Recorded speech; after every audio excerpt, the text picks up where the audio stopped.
Hello मंडळी, कोमल ब्लॉग्सच्या आणखी एका ब्लॉगमध्ये आपल्या सगळ्यांचं स्वागत आहे। तर इथं काय झाले, कोंबड्यांनी खूप गर्दा केलाय, खूप ओरडतात हे कोंबड्या। त्यांना अंडी द्यायची असतात ना, त्यामुळे खूप आवाज करतात आणि म्हणून मी त्यांना हाकलून दिला आणि गेट लावून घेतला, कारण खूप ओरडतात। आणि मी फुल व्हिडिओ याच्यासाठी काढत नाही, माझा जो कॅमेरा आहे तोच पकडायला कोण नसतं, बाकी काय नाही, म्हणून माझे हाफ व्हिडिओ असतात। तर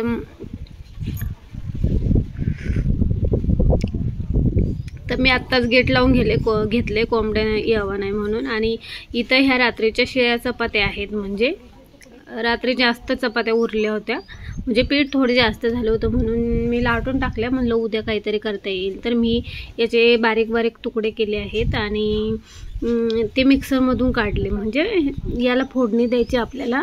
आणि जेव्हा आपण फोडणी देतो खूप छान लागतं, म्हणजे शिळी चपाती तसं कोण खात नाही। आणि याचा जर आपण असा काला केला, म्हणजे गोड काला असतो, तिखट पण असतो, तर मी हा तिखटच केलाय, कारण गोड जास्त कोण खात नाही। मग मी काय केलं, हे सगळ्या चपात्या मी तुकडे केले, मिक्सरला बारीक काढले आणि ह्याचं आता काय करायचं, फोडणी द्यायची। याला थोडं परतून घ्यायचं आणि झाकण ठेवून 10 मिनिटासाठी झाकण ठेवून द्यायचं।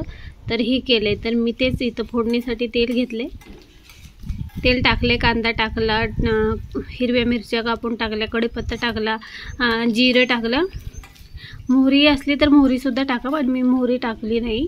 आणि हळद टाकली, मिरची पावडर टाकली थोडीशी, आणि थोडंसं मीठ चवीपुरतं अजून टाकलं, कारण आपण जरी चपात्यामध्ये मीठ टाकतो तरी इथं मीठ कमी पडतं, म्हणून थोडंसं टाकायचं जर तुम्ही असं करत असाल तर। आणि थोडं परतून घ्यायचं आणि झाकण ठेवायचं।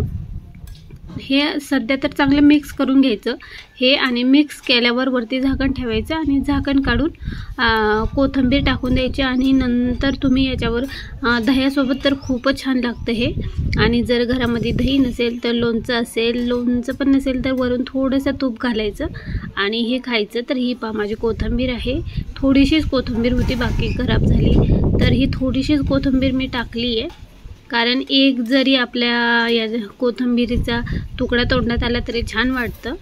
तर ही माझं असं झाले पहा शिळ्या चपात्यांचं, तर हे खूप छान लागतं म्हणजे, आणि पोट पण भरतं। नाश्त्याला तर हे चांगलंच आहे, जर तुमच्या शिळ्या चपात्या उरत असतील तर करा। आणि इथं हे दळण आलं होतं, म्हणजे आमच्याच इथं असतात ना जे दळणाचे पैसे